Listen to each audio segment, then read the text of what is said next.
आज जो हम पढ़ेंगे वो है Ohm's law.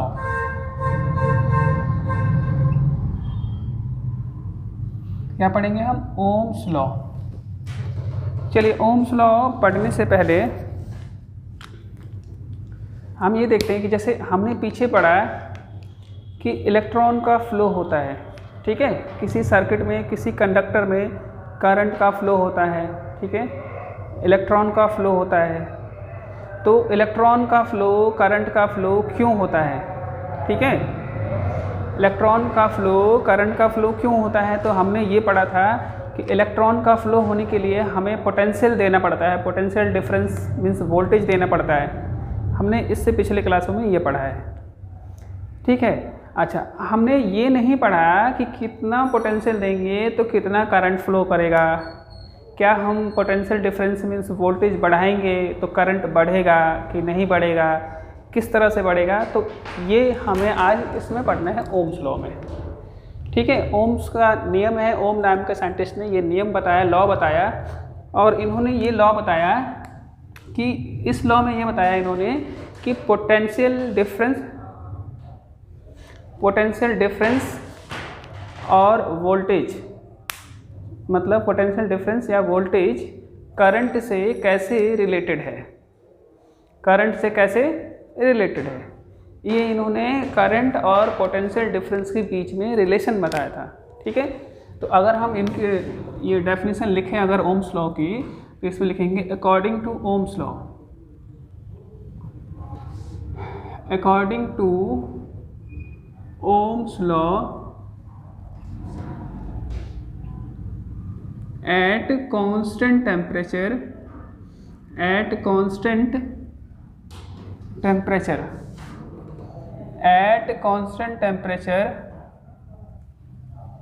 the potential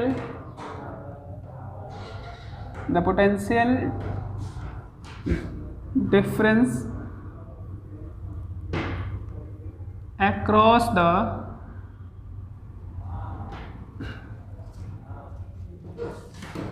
ends of conductor is directly proportional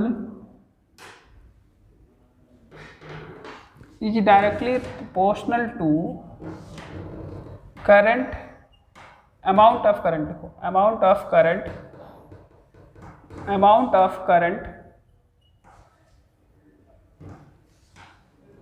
okay, amount of current, एक मिनट हो जाए, amount of current flowing through it. तो ये ओम्स लॉ है, ओम का लॉ है, मतलब ये ओम्स लॉ का स्टेटमेंट है, ठीक है। ओम्स लॉ का स्टेटमेंट क्या कहता है? अकॉर्डिंग टू ओम्स लॉ, मतलब ओम्स लॉ के अकॉर्डिंग एट कांस्टेंट टेम्परेचर, मतलब टेम्परेचर कांस्टेंट होना चाहिए। कांस्टेंट मीन्स जिस टेम्परेचर पे हम एक्सपेरिमेंट कर रहे हैं ना, वो टेम्परेचर फिक्स होना चाहिए, मीन्स उस टेम्परेचर को हमें ना बढ़ाना है ना घटाना है, ठीक है। ऐसा नहीं है कि टेम्परेचर अभी कुछ और है फिर थोड़ा बढ़ गया घट गया, वो टेम्परेचर नहीं माना जाएगा। तो जो पोटेंशियल डिफरेंस होता है कंडक्टर के एंड्स पे, पोटेंशियल डिफरेंस, जो पोटेंशियल हम देते हैं कंडक्टर को या मेटालिक वायर को, वो डायरेक्टली प्रोपोर्शनल होता है किसके? अमाउंट ऑफ करंट के। वो डायरेक्टली प्रोपोर्शनल होता है अमाउंट ऑफ करंट के। जैसे आपने पहले पढ़ा है इससे पिछले क्लास में कि करंट को फ्लो कराने के लिए, इलेक्ट्रॉन का फ्लो कराने के लिए हमें पोटेंशियल डिफरेंस वोल्टेज की आवश्यकता होती है, ठीक है। तो अब इस लॉ में ये कह रहा है कि जो हम वोल्टेज देते हैं कंडक्टर को, वो डायरेक्टली प्रोपोर्शनल होता है करंट के। मतलब ये हुआ कि अगर हम इसको मैथमेटिकल भाषा में लिखें इसको, तो that is potential difference directly proportional to current. Potential difference is directly proportional to current, ये डायरेक्टली प्रोपोर्शनल का साइन है। इसमें देखिए पोटेंशियल डिफरेंस को हम लिखेंगे V और डायरेक्टली प्रोपोर्शनल होगा I के, ठीक है। पोटेंशियल डिफरेंस मीन्स V और करंट मीन्स I, और ये डायरेक्टली प्रोपोर्शनल का साइन है।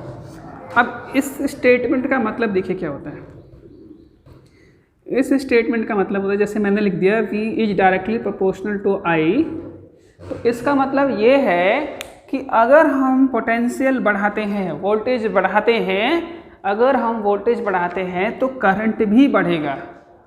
ठीक है, अगर हम वोल्टेज बढ़ाते हैं तो करंट भी बढ़ेगा, और अगर हम वोल्टेज कम करते हैं तो करंट भी कम होगा।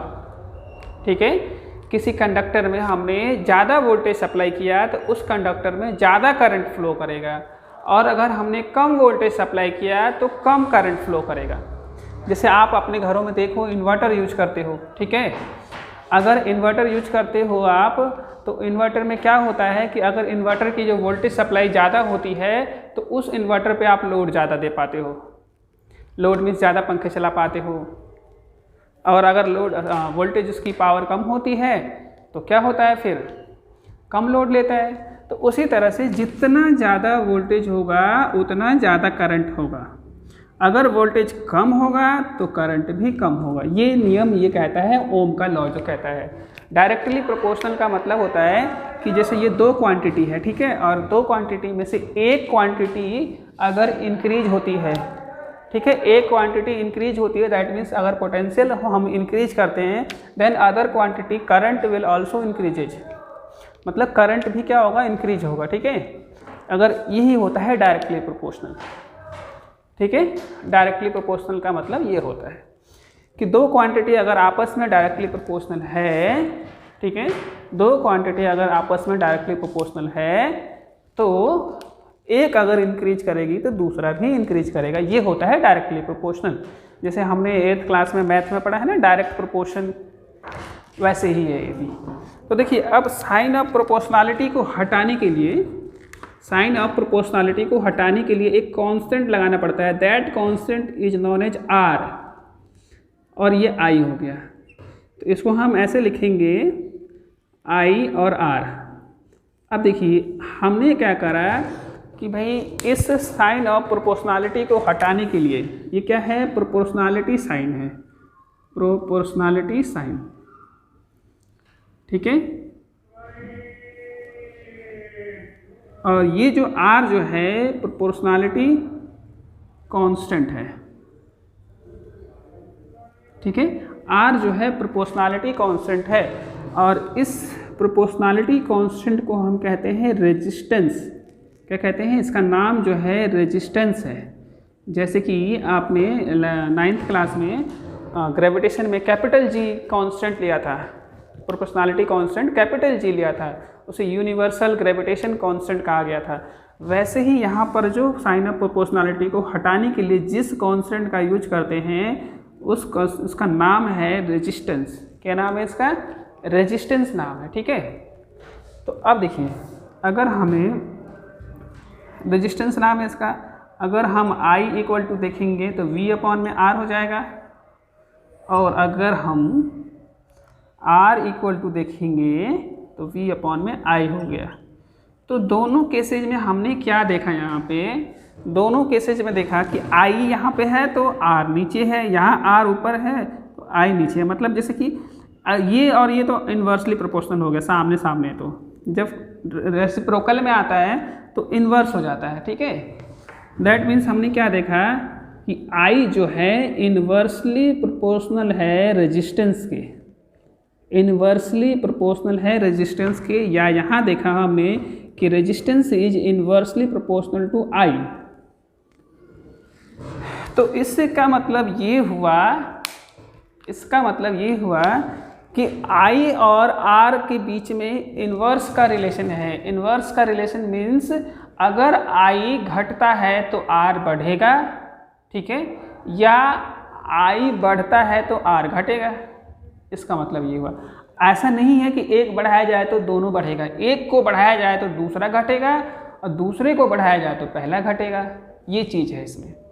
तो ये इन्वर्स रिलेशन है, और यहाँ पे क्या था, डायरेक्ट रिलेशन था। V और I में से एक बढ़ाते हैं तो दूसरा अपने आप बढ़ता है, और I और R में से एक किसी को बढ़ाते हैं तो दूसरा घटता है, या एक किसी को घटाएंगे तो दूसरा बढ़ेगा। उल्टा मान लीजिए I को हमने बढ़ाया, तो बढ़ाने का उल्टा क्या होता है? घटाना। तो I को बढ़ाया तो I पहला मानते हैं, तो दूसरा क्या है? रेजिस्टेंस। तो जब बढ़ाया मैंने तो रेजिस्टेंस क्या होगा? उसका उल्टा होगा। तो बढ़ाने का उल्टा क्या होता है? घटना। मीन्स रेजिस्टेंस क्या होगा? घटेगा। तो ये है आपका I और R में रिलेशन। तो अभी हमें यहाँ से ये मालूम चल रहा है कि R एक ऐसी चीज़ है, रेजिस्टेंस एक ऐसी चीज़ है कि अगर हम उसको बढ़ाते हैं तो करंट के फ्लो को कम कर देगा, मीन्स करंट को कम कर देगा। अगर R को इंक्रीज करते हैं तो करंट को कम कर देगा। तो यहाँ पे हम लिख सकते हैं as resistance increases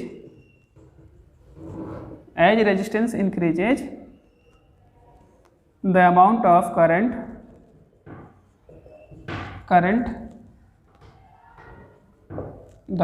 current decreases।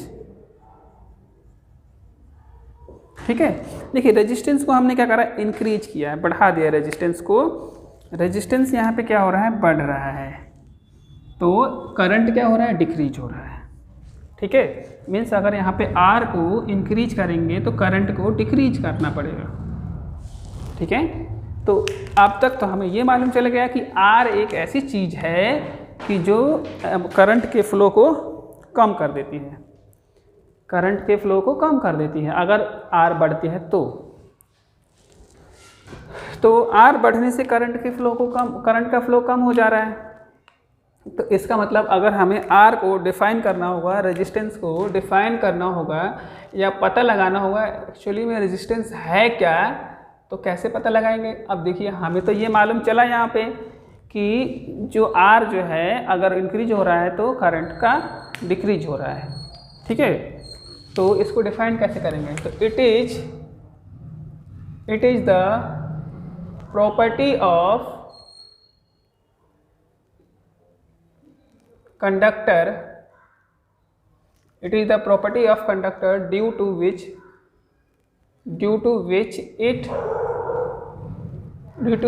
it opposes the flow of current। मतलब जो करंट के फ्लो को अपोज करता है। अगर करंट का फ्लो अपोज होगा तो चार्ज का फ्लो भी अपोज होगा। तो ये होता है रेजिस्टेंस। ठीक है, और इसका SI यूनिट जो होता है, ये होता है ओम। क्या होता है? ओम। ठीक है, इसको हम लिखते कैसे हैं? ऐसे और ऐसे। ठीक है, इसको ऐसे लिख सकते हैं, ऐसे करके ऐसे बनाया और फिर ऐसे कर दिया।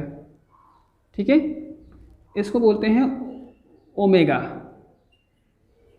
और शॉर्ट में कहते हैं ओम। ठीक है, इसको ओम पढ़ेंगे हम और वैसे ओमेगा कहते हैं। सिंबल जो है मैथमेटिकल स्पेशल सिंबल है ये, तो जैसे अल्फ़ा बीटा होता है उसी में से ये भी है, तो ओमेगा कहते हैं। और इसको ओमेगा साइन को हम रिप्रेजेंट करते हैं रेजिस्टेंस के SI यूनिट के लिए। ठीक है, तो अब तक हमने क्या देखा? ओम्स लॉ देखा। ओम्स लॉ में क्या देखा कि ओम्स लॉ ये कहता है कि पोटेंशियल डिफरेंस जो होता है वो डायरेक्टली प्रोपोर्शनल होता है करंट के। ये किसने कहा? ओम्स लॉ ने कहा। ठीक है, that is potential difference is directly proportional to current. Potential difference is directly proportional to current. तो पोटेंशियल डिफरेंस को V और डायरेक्टली प्रोपोर्शनल करंट के लिए I means V is directly proportional to I। हम इसको आगे कांस्टेंट साइन हटाएंगे, sign को हटाएंगे तो R लगाएंगे। R क्या है? रेजिस्टेंस है। ठीक है, R क्या है? रेजिस्टेंस है। I equal to V upon R, R equal to V upon I। अब हमने ये देखा कि अब I और R में इन्वर्स का रिलेशन है, मतलब एक बढ़ता है तो दूसरा घटता है। ठीक है, एक बढ़ता है तो दूसरा घटता है। तो चलिए ये हो गया आपको। अब हम देखते हैं 1 ओम। 1 ओम कैसे देखेंगे? जैसे हमने 1 वोल्ट देखा था पहले, 1 एम्पियर देखा था, इसी टाइप से 1 ओम देखना है हमें। तो 1 ओम कब होगा? जैसे V इक्वल टू भाई IR है। ठीक है, तो R इक्वल टू 1 ओम कब होगा? ठीक है। इफ़ R इक्वल टू 1 ओम कब होगा, V इक्वल टू 1 वोल्ट होगा और I इक्वल टू 1 एम्पियर होगा। तो R इक्वल टू फॉर्मूला क्या है भाई, R इक्वल टू है V अपॉन में I, तो ये 1 वोल्ट अपॉन 1 एम्पियर, ये हो जाएगा आपका 1 ओम। तो 1 ओम को डिफाइन करना होगा मुझे, 1 ओम को डिफाइन करना होगा। तो कैसे डिफाइन करूँगा, जैसे 1 वोल्ट को डिफाइन किया था, तो 1 ohm is the amount of resistance, मतलब कि 1 ओम वो रेजिस्टेंस होता है जब पोटेंशियल कितना होता है 1 वोल्ट और उसमें करंट कितना फ्लो करता है वायर में 1 एम्पियर का। तो when potential difference in a conductor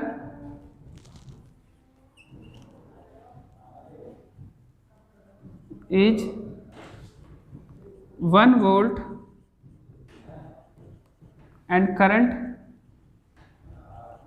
is 1 ampere,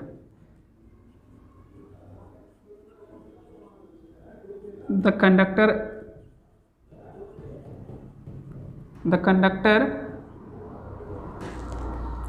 offers 1 ohm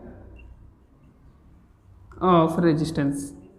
कोई वैसी भाषा नहीं है, बिल्कुल अपने हिसाब से बनाया हुआ है कि जैसे हमने यहाँ पे देखा कि 1 वोल्ट हो तो पोटेंशियल यहाँ पे लिख दिया 1 वोल्ट होना चाहिए और करंट कितना फ्लो करना चाहिए 1 एम्पियर, तब जाके उस वायर से, उस कंडक्टर से 1 ओम का रेजिस्टेंस ऑफर होगा।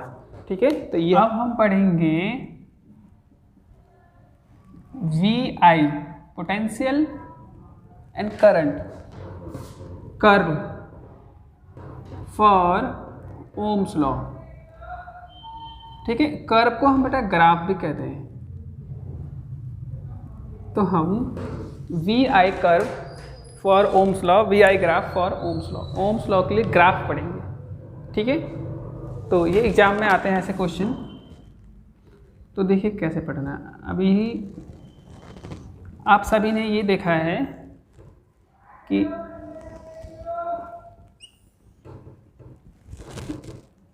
ये x एक्सिस है आपका और दिस इज y एक्सिस। ठीक है, हमने ये देखा कि v is directly proportional to I, ये ध्यान रखना। तो हम v पोटेंशियल जो है v को ऊपर लेंगे y एक्सिस पे और जो करंट है वो एम्पियर में है, इसको इधर लेंगे, यहाँ बोलेंगे वोल्ट या पोटेंशियल। ठीक है, चलिए देखते हैं। मैं करंट लेता हूँ 1 एम्पियर, यहाँ तो 0 है सब, फिर 2 एम्पियर, फिर 3 एम्पियर, 4 एम्पियर, 5 एम्पियर, 6 एम्पियर। ठीक है, इस तरह से ले लिया मैंने। फिर मैं पोटेंशियल लेता हूँ 2 volt, 4 volt, 6 volt, 8 volt, 10 volt, 12 volt, 14 volt, 16 volt, इस तरह से हो गया। अब देखिए, तो इस ग्राफ में, ये ग्राफ क्या कहते हैं कि V और I डायरेक्टली प्रोपोर्शनल है।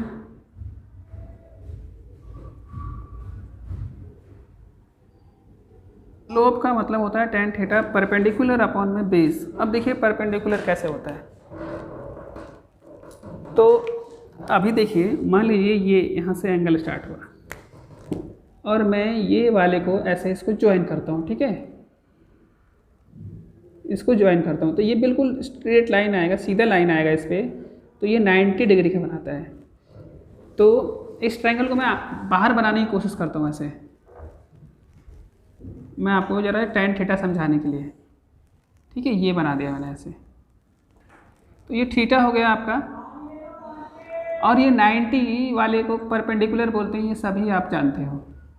परपेंडिकुलर और ये होता है बेस,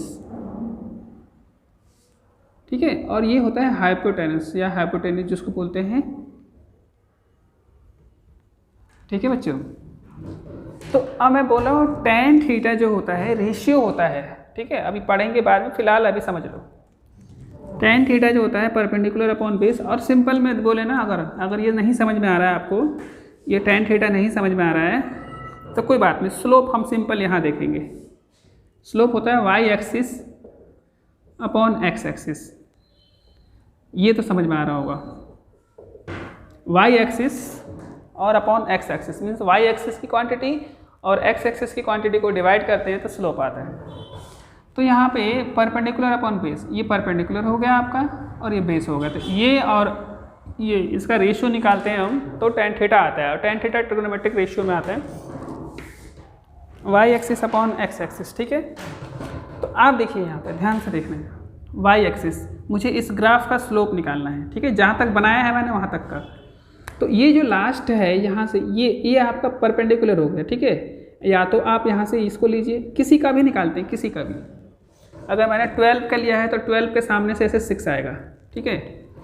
तो यहाँ पे क्या आएगा, v इक्वल टू 12 अपॉन में यहाँ 12 और यहाँ पे 6, तो आ गया 2, सॉरी v नहीं आएगा ये, sorry v upon i, v upon में i, तो ये आया v अपॉन में आया 12 अपॉन में 6, ठीक है। अगर मैं मान लो 10 वाले का निकालता हूँ तो ये आया 10 अपॉन में 10 के साथ कौन सा है 5 आया, ठीक है। 8 के साथ कौन आएगा, 8 के साथ आएगा 4।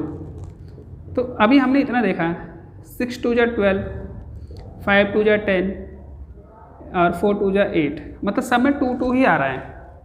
और v अपॉन आई जो होता है वो होता है r, v अपॉन आई जो होता है r, मतलब ये जो 2 2 2 आया है ये क्या है, r है, मतलब ये 2 ओम 2 ओम 2 ओम, ठीक है, 2 ओम 2 ओम 2 ओम आया है।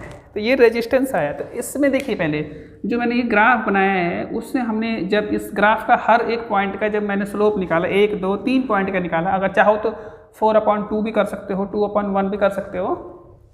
अगर आप 4/2 करते हो तो भी 2 ओम आया,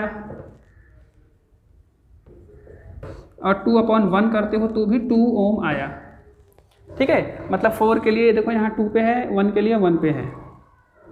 तो ये जो सारा स्लोप निकाल रहा हूँ मैं, ठीक है। तो मुझे स्लोप निकालने से पोटेंशियल और करंट का जो स्लोप निकाल रहा हूँ, ठीक है, पोटेंशियल और करंट का जो स्लोप निकाल रहा हूँ उससे मुझे मिल रहा है रेजिस्टेंस।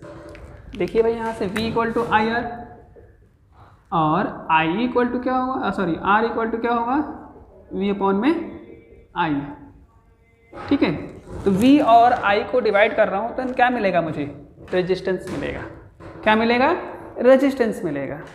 अच्छा, मैंने ये देखा कि हर पॉइंट पे 2 2 2 2 हर जगह बराबर आ रहा है, मतलब इसमें। तो अभी आपको क्या बोला गया था कि v is directly proportional to i और v equal to I R, और r मीन्स क्या था, कांस्टेंट था, प्रोपोर्शनैलिटी कांस्टेंट, प्रोपोर्शनैलिटी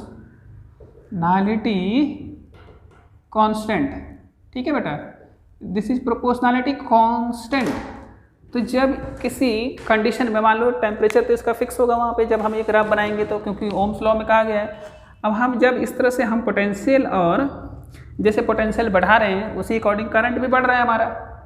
अब फिर हम जब R निकाल रहे हैं तो हर सिचुएशन में R क्या आ रहा है, सेम आ रहा है। दैट मीन्स R यहाँ पे क्या है, कांस्टेंट है। R क्या है, कांस्टेंट है। एक प्रैक्टिकल एग्जांपल बता रहा हूँ। जैसे मान लीजिए आप अभी आप कोई घर में कोई अप्लायंस यूज कर रहे हो, कंडक्टर यूज कर रहे हो, कोई तार यूज कर रहे हो, किसी से प्लग में लगा के और आप कोई अप्लायंस यूज कर रहे हो। तो अगर टेम्परेचर फिक्स रहे, टेम्परेचर अगर वहाँ पे फिक्स रहे, मतलब टेम्परेचर बदले नहीं, चेंज नहीं हो, तो उस वायर का रेजिस्टेंस ना हर बार फिक्स रहेगा, ठीक है। इससे मतलब नहीं है कि पोटेंशियल घटा तो क्या हुआ, भाई पोटेंशियल घटेगा तो करंट भी घट जाएगा, लेकिन उस केस में जब हम रेजिस्टेंस निकालेंगे तो हर बार रेजिस्टेंस सेम ही आएगा। कि यही ग्राफ बताना चाहता है ये कि जो पोटेंशियल डिफरेंस और करंट जो होता है ना आर फिक्स होता है, कांस्टेंट होता है, इसीलिए ये ग्राफ ऐसे स्ट्रेट लाइन आया है। ठीक है, डायरेक्टली प्रोपोर्शनल के लिए बता रहा है ये। देखिए हर बार सब, जैसे आप लोगों ने पहले 9th क्लास में यूनिफॉर्म मोशन पढ़ा था, हर बार स्पीड सेम आती थी, यूनिफॉर्म स्पीड यूनिफॉर्म मोशन में, वैसे ही यहाँ पे रेजिस्टेंस हर बार सेम आ रहा है। दैट मीन्स ये V और I जो है डायरेक्टली प्रोपोर्शनल है, ये बताता है। अच्छा, दूसरी चीज़ क्या बताता है कि VI कर्व, जो VI कर्व होता है, VI कर्व क्या देता है, गिव्स रेजिस्टेंस, क्या देता है बेटा, रेजिस्टेंस देता है। ठीक है, VI कर्व क्या देता है, रेजिस्टेंस देता है। ठीक है, अच्छा इसके बाद एक टॉपिक रह गया था आपका इसमें रेजिस्टेंस में, इसको हम बोलते हैं रियोस्टेट। रियोस्टेट होता है, इसका मतलब क्या होता है, इसका मतलब होता है ना वेरिएबल रेजिस्टेंस, वेरिएबल रेजिस्टेंस को हम रियोस्टेट बोलते हैं। रेजिस्टेंस का सिंबल हम ऐसे बनाते हैं। ठीक है, मान लीजिए ये 5 ओम का रेजिस्टेंस है, 2 ओम 4 ओम कितना का भी वो रेजिस्टेंस है। अच्छा ये खाली रेजिस्टेंस है, 5 ओम का है, तो हर वक्त तो 5 ओम का ही रहेगा। ये रेजिस्टेंस है मेरे पास, 5 ओम का रेजिस्टेंस है, मानते हैं ये रेजिस्टेंस है 5 ओम का है। मैं चाहूँ कि इसी रेजिस्टेंस में से 5 ओम नहीं 2 ओम ही निकाल लूँ इसमें से, है 4 ओम चाहिए मुझे, इसमें से 3 ओम चाहिए, तो मैं चाहता हूँ कि इस रेजिस्टेंस को मैं चेंज कर सकूँ, वेरी कर सकूँ इसकी वैल्यू को। लाइक पंखा होता है आपके घर पे, पंखे से रेगुलेटर कनेक्टेड होता है, कभी आप 1 2 3 ऐसे नंबरिंग होती है, स्लो फास्ट मीडियम, तो आप उसको रेगुलेट करते रहते हो। ठीक है, कभी स्लो चल रहा है, अगर मीडियम की ज़रूरत हो तो मीडियम पे कर लेते हो, फास्ट की ज़रूरत हो फास्ट पे कर लेते हो। तो वैसे ही उस पंखे को वो जो रेगुलेटर होता है कंट्रोल करता है, जस्ट लाइक वो भी रेजिस्टेंस की तरह ही होता है। तो इसमें यहाँ पे मुझे चाहिए ऐसा ही रेजिस्टेंस, तो मैं क्या करूँगा, ऐसे सिंबल बनाऊँगा, ऐसे इस पर एरो लगा दूँगा, या दूसरा सिंबल ऐसे भी बनता है इसका, ये ऐसे इस पर तीर निकाल दिया ऐसे। तो रेजिस्टेंस, ऐसा रेजिस्टेंस जो वेरी कर सके, दैट इज कॉल्ड रियोस्टेट, उसे हम वेरिएबल रेजिस्टेंस कहते हैं। एग्जाम्पल के लिए रेगुलेटर हो गया आपका घर का, ठीक है, या जैसे रिमोट से भी AC को कम ज़्यादा टेम्परेचर करते हो, तो वो भी तो रेगुलेट ही कर रहा है ना आपको। उसी तरह से रेजिस्टेंस जो वेरी करता है उसे हम रियोस्टेट कहते हैं। ठीक है, समझ में आया सबको?